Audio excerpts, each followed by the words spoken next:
Hi everyone, मैं हूँ आपके साथ सरगम पंत हमेशा की तरह और हमारे साथ है हमारी क्रिकेट एक्सपर्ट बहुत ही खूबसूरत यहाँ पे रीमा और सुषमा। बहुत बहुत स्वागत है एक बार फिर से टीवी9 भारतवर्ष के डिजिटल प्लेटफॉर्म पर।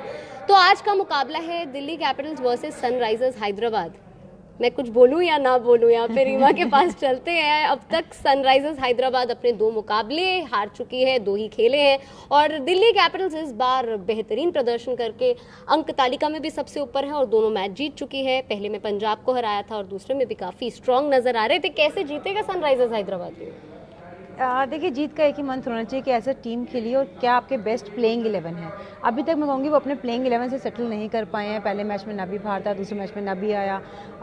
केन विलियमसन एक वो कड़ी जिसके आसपास बैटिंग मिडिल ऑर्डर की होगी, क्योंकि 1 2 3 के बाद नीचे का पूरा ब्लैंक है, तो वो खाना भरना बहुत ज़रूरी है। इसलिए केन विलियमसन का आना बहुत ज़रूरी है, चाहे आप नबी को बाहर बिठाइए या जो भी आपको कैसे भी एडजस्ट करना है। देखिए, जब बड़ा खिलाड़ी होता है और इंपॉर्टेंट खिलाड़ी होता है, क्योंकि उनको भी एक आधा मैच लगेगा, इसलिए केन विलियमसन का इस बैटिंग लाइनअप में होना बहुत ज़रूरी है। केन विलियमसन पे यहाँ पे बात करते हैं, सुषमा आपसे बात करते हैं। केन विलियमसन अब तक बाहर क्यों है? मतलब ये आपसे पूछना पड़ेगा, कितनी ज्यादा जरूरत है कि उनके कैडर का खिलाड़ी आए और सनराइजर्स हैदराबाद लगातार जो मैच हार रही है और मुझे लगता है कहीं ना कहीं मतलब ऑब्वियसली फील तो नहीं कर रही होगी कॉन्फिडेंट, क्योंकि जिस तरीके से दिल्ली कैपिटल्स ने प्रदर्शन किया है अब तक, और वो आए और टीम को थोड़ी स्ट्रेंथ दे। आपको भी लगता है कि क्यों नहीं खेल रहे हैं? डेफिनेटली उनकी पूरी 11 में जगह बनती है। फर्स्ट दो गेम्स में जिस तरीके की न्यूज़ थी कि वो फिट नहीं थे, बट सेकेंड मैच में इन बिटवीन जो इनका मैच के बीच में जो इंटरव्यू हुआ उसमें उन्होंने कहा कि he is available now, he is fit. तो होपफुली वी आर एक्सपेक्टिंग कि आज वो 11 में होंगे। और कहीं ना कहीं अगर SRH हारी है पिछला मैच, अगर आप बात करो तो मिडल ऑर्डर कहीं ना कहीं मनीष पांडे बहुत अच्छा खेल रहे हैं, बट उसके बाद कौन उस मोमेंटम को कैरी करता है। और लास्ट 4 ओवर्स में जो स्लॉगिंग का जो टाइम रहता है ना, वहाँ कहीं ना कहीं SRH बैकफुट पे है। और अगर बात हम करें मिडल ऑर्डर में क्या हो रहा है, तो उससे पहले शायद हमें टॉप ऑर्डर पे भी बात कर लेनी चाहिए। डेविड वार्नर अच्छे लय में दिखे पिछले मैच में, उनसे बहुत ज़्यादा उम्मीद है। और जॉनी बेस्ट्रो डेफिनेटली वो अभी उस तरीके का इम्पैक्ट अभी इस लीग में देखने को नहीं मिला उनका, जिसके लिए वो जाने जाते हैं। सो ये दोनों बल्लेबाजों का टॉप ऑर्डर में स्कोर करना और SRH को वो स्टार्ट देना बहुत इंपॉर्टेंट है। इसी पे ये पूरी इनिंग का, पूरे मैच का वो बेस डिसाइड कर लेता है कि आपका मैच का रिजल्ट क्या रहने वाला है। यहाँ पे आपसे पूछना चाहूंगी, तो कैसे रोकेगा विजय रथ? क्या रणनीति के साथ आज उतरेगा? जैसे कि यहाँ पे सुषमा ने कहा, आपने भी कहा कि मिडिल ऑर्डर कहीं ना कहीं मनीष पांडे पे बहुत ज्यादा निर्भर, और जो ओपनिंग जोड़ी है उस पर भी काफी हद तक मैच डिपेंडेंट रहेगा। डेविड वार्नर, जॉनी बेस्टो, जो कि अब तक वो प्रदर्शन नहीं कर पाए हैं जिसकी उम्मीद नजर आ रही है। तो थोड़ा ऐसा लग रहा है कि back bencher versus front bencher का ये मुकाबला है। तो क्या रणनीति आज रहनी चाहिए आपके ख्याल से? नहीं, मैं बैक बेंचेस बिल्कुल नहीं कहूँगी, क्योंकि बड़ा नाम है डेविड वार्नर, बेस्टो अपने कंट्री के लिए एक मैच विनर है वो, और अच्छी लय में भी हैं। बड़ा स्कोर की उम्मीद है स्पेशली डेविड वार्नर से। लेकिन अगर केन विलियमसन बार बार इसलिए कह रहे हैं क्योंकि वो महत्वपूर्ण कड़ी है, अगर वो आ जाते हैं तो आप डेविड वार्नर को खुला फ्री हैंड दे सकते हैं कि आप जाके अपना नॉर्मल गेम खेलिए।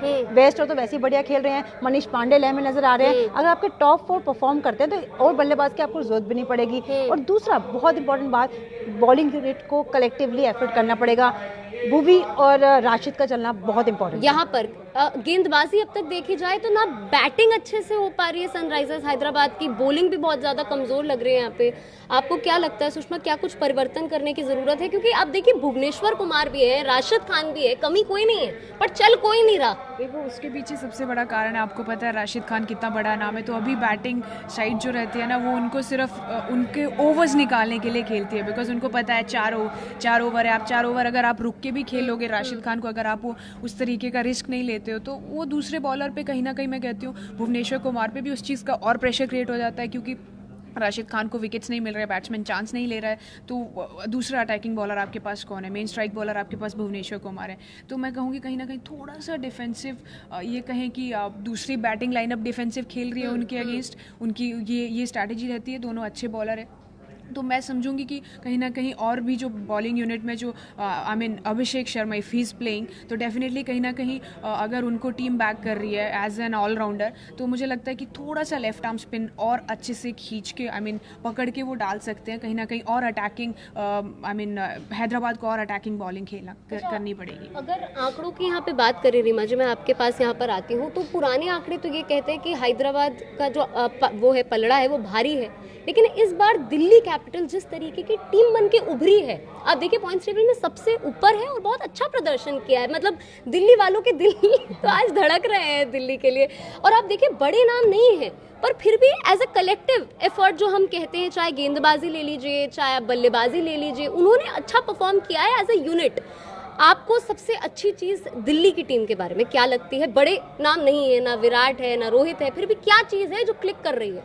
मैं यहाँ से ऑफ द फील्ड जाती हूँ। हाँ। हम परफॉर्मेंस की तो बात करते हैं, सबसे बड़ा नाम और सबसे वो अहम कड़ी मुझे दिखती है रिकी पॉन्टिंग। एक ऐसा कप्तान जिसने वर्ल्ड कप जिताए हो ऑस्ट्रेलिया को, जिसको जीत का मंत्र पता हो, जो जब आप कप्तानी करते हैं ना तो आपको एक टीम को हैंडल करना आता है, तो कोच बनना आसान हो जाता है। तो वहाँ से मैं कहूँगी श्रेयस अय्यर को बहुत बड़ा फ़ायदा है कि आपके पास क्रिकेटिंग ब्रेन है रिकी पॉन्टिंग जैसा।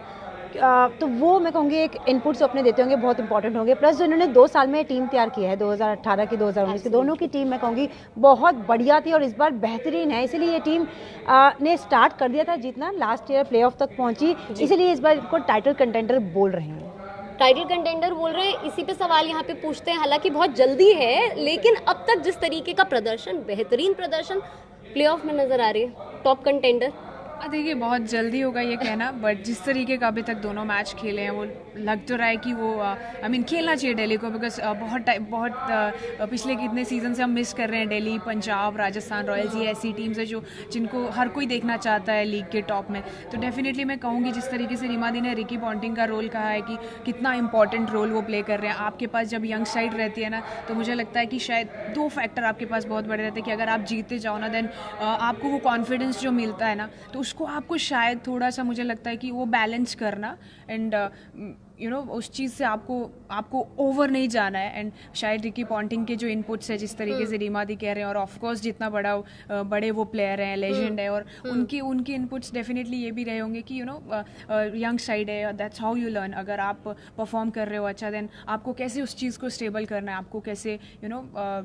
आपको कैसे स्टेबल रहना है अगर आप नहीं भी जीतते हो, देन ऑल्सो बिकॉज अभी जब तक आपको एक दो फेलियर आप फेस नहीं करोगे, आपको आपकी बहुत सारी गलतियां हैं जो कवर अप हो जाती है। आप जीत रहे हो, अभी कोई बात नहीं कर रहा है, बट डेफिनेटली जो इसके पीछे का बड़ा नाम है ना, वो definitely Ricky Ponting, right. Playing 11 में आज कुछ छेड़खानी करने वाला है, मुझे ये पूछना ही पड़ेगा। दिल्ली कैपिटल्स की हम यहाँ पे बात करते हैं, मैं नहीं चाहूँगी कि इतनी छेड़खानी होनी चाहिए, क्योंकि अब आप एक कॉम्बिनेशन पे वर्क कर रहे हैं, उन पर भरोसा भी जता रहे हैं और वो टीम परफॉर्म भी कर रही है। अभी तो इतने डिफ़िकल्ट सिचुएशन उन्होंने देखी नहीं है, हेटमायर की बल्लेबाजी इतनी आई नहीं है, तो जब तक एक टफ मैच उन तक फंसेगा नहीं, जब तक 2-3 मैच मुझे लगता है ऐसे ही चलने दीजिए।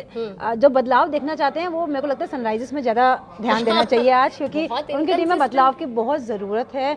पहले इसलिए ये टूर्नामेंट इसलिए इंपॉर्टेंट होता है, जब आप लंबा टूर्नामेंट खेलते हैं ना, तो पहले 3-4 मैच अपने प्लेइंग 11 आप देख लीजिए, आपको कौन सब ऐसे खिलाड़ी हैं जो फॉर्म में आ रहे हैं, जो कंडीशंस के हिसाब से खेल रहे हैं और जो अपना रोल बखूबी निभा रहे हैं। इसलिए बजाय कि दिल्ली के खेमे में थोड़ी हलचल आप देख सकते हैं सनराइजर्स के खेमे में। और मुझे लगता है हलचल अब तक 2 मैचों में हमने देखी भी है। मतलब किस रणनीति के साथ उतर रहे हैं, किस टाइप का क्रिकेट खेल रहे हैं प्लेइंग 11, अभी वो समझ नहीं पा रहे हैं, वो इनकंसिस्टेंसी नजर आ रही है। मसाले की कमी है, वो जीत का मसाला डालना चाहिए। टीम अच्छी है, देखिए जिसके पास डेविड वॉर्नर जैसे कप्तान हो, जो अच्छे कप्तानी भी करते हैं, अच्छे खिलाड़ी भी हैं, तो वो जीत का मंत्र कैसे होगा। लेकिन इसीलिए इसे कहते हैं टीम गेम।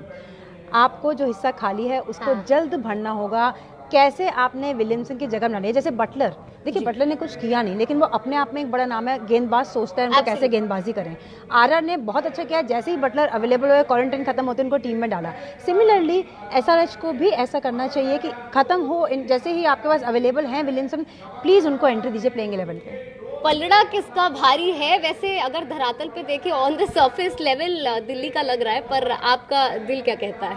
देखो, हमारी जन्मभूमि कर्मभूमि दिल्ली है और आज हम रंग भी दिल्ली वाला पहन के हैं, तो हम तो आज दिल्ली की तरफ हैं पूरी। यहाँ पे सुषमा के डेफिनेटली दिल्ली कहीं ना कहीं आज के मैच में I am not going to give diplomatic answer as you say always, but yes Delhi कहीं ना कहीं ऑन पेपर्स कहो या पिछले मैचेस की परफॉर्मेंस के हिसाब से कहो, कॉन्फिडेंस वाइज कहो और कॉम्बिनेशन वाइज, तो वो कहीं ना कहीं वो 19-20 नहीं मैं कहूँगी, आज कहूँगी मैं 18-20 का फ़र्क है। But definitely I mean as a team SRH को बहुत काम करना है and they have to execute their plans और स्टेप अप करना पड़ेगा, बिकॉज आप लीग के तीसरे मैच खेलने जा रहे हो एंड स्टिल आप वो कॉम्बिनेशन ढूंढने की अभी भी आप आप स्टेबल नहीं है आपका कॉम्बिनेशन। डेफिनेटली आज उनको बेस्ट कॉम्बिनेशन के साथ उतरना चाहिए। यानी खोने के लिए बहुत कुछ है सनराइजर्स हैदराबाद के पास।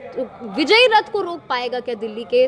बहुत जैसे यहाँ पे दोनों ने बोला अनसर्टेनिटीज का मैच है, क्रिकेट कुछ कह नहीं सकते हैं, कभी भी किसी का भी पलड़ा भारी हो सकता है, पर हाँ यहाँ पे दिल्ली की जीत होगी या फिर हैदराबाद की, ये तो मैदान भी पता चलेगा। लेकिन तब तक के लिए TV9 भारतवर्ष का स्पेशल शो देखना बिल्कुल मत भूलिएगा 7 बजे, और साथ ही में पोस्ट मैच एनालिसिस, खूबसूरत क्रिकेट एक्सपर्ट भी हमारे साथ होंगे, खूब सारी बातें होंगी। तब तक के लिए आप सभी अपना बहुत बहुत ख्याल रखिए और देश और दुनिया की तमाम बड़ी खबरों के लिए आप देखते रहिए TV9 भारतवर्ष।